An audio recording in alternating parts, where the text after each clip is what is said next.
শেখ হাসিনা পালানোর পর সীমান্তে জল্লাদ রূপ ধারণ করেছে ভারত। কোনোভাবেই তাদের নির্মম আচরণের লাগাম টানা যাচ্ছে না।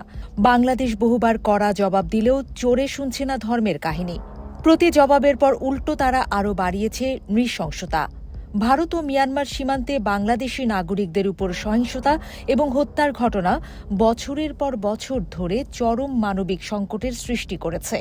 চোরাচালান বা অবৈধ অনুপ্রবেশের মতো অজুহাতে বাংলাদেশি নাগরিকদের নির্বিচারে গুলি করে হত্যা করছে ভারতীয় সীমান্তরক্ষী বাহিনী বিএসএফ।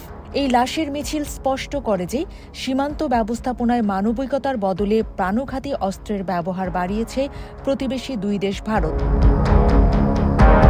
মানবাধিকার সংগঠন হিউম্যান রাইটস সাপোর্ট সোসাইটির প্রকাশিত এক প্রতিবেদনে উঠে এসেছে ভারত ও মিয়ানমার সীমান্তে বাংলাদেশের নাগরিকদের হতাহত ও নির্যাতনের ভয়াবহ চিত্র। 2025 সালের জানুয়ারি থেকে নভেম্বর পর্যন্ত এই 11 মাসে দুই দেশের সীমান্তে মোট 27 জন বাংলাদেশি নিহত হয়েছেন। এর মধ্যে বিএসএফ এর গুলিতেই মারা গেছেন 24 জন। শুধু হত্যা করেই ক্ষান্ত হয়নি বিএসএফ।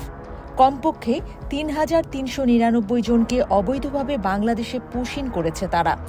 এসব ব্যক্তি আদৌ বাংলাদেশি কিনা তা নিয়ে রয়েছে সন্দেহ। HRSS এর প্রতিবেদন অনুযায়ী চলতি বছরের জানুয়ারি থেকে নভেম্বর পর্যন্ত 69টি হামলা চালিয়েছে বিএসএফ। তাদের হামলায় গুলিবিদ্ধ হয়ে 24 জন বাংলাদেশি নিহত হয়েছে, আহত হয়েছে 38 জন। এছাড়া 60 জন বাংলাদেশিকে ধরে নিয়ে গেছে তারা। বিএসএফ এর পাশাপাশি বেশ আগ্রাসী আচরণ করছে বাংলাদেশ সীমান্ত ঘেঁষে বসবাস করা ভারতীয় নাগরিকরাও।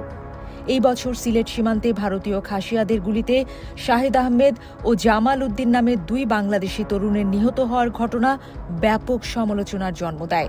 এছাড়া অপর ঘটনায় ভারতীয়দের ছোড়া গুলিতে গুলিবিদ্ধ হন দুই বাংলাদেশি।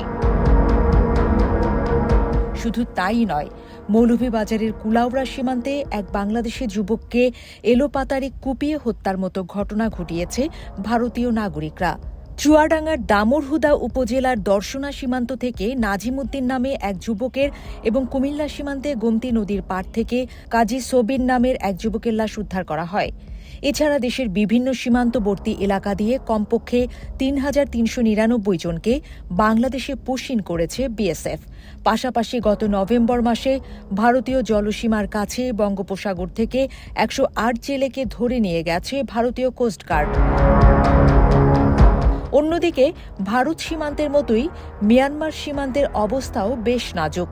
বাংলাদেশ মিয়ানমার সীমান্তে বিশৃঙ্খলা সৃষ্টি করে চলেছে আরাকান আর্মি।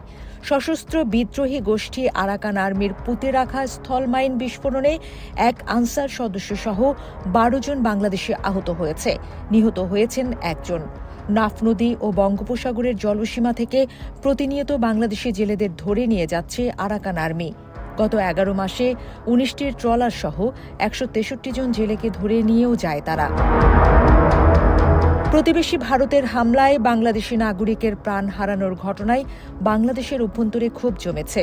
আন্তর্জাতিক আইন ও মানবাধিকারের তোয়াক্কা না করে এই হত্যাকাণ্ড বন্ধে দৃশ্যমান উদ্যোগের দাবি জানাচ্ছে বাংলাদেশিদের সচেতন মহল।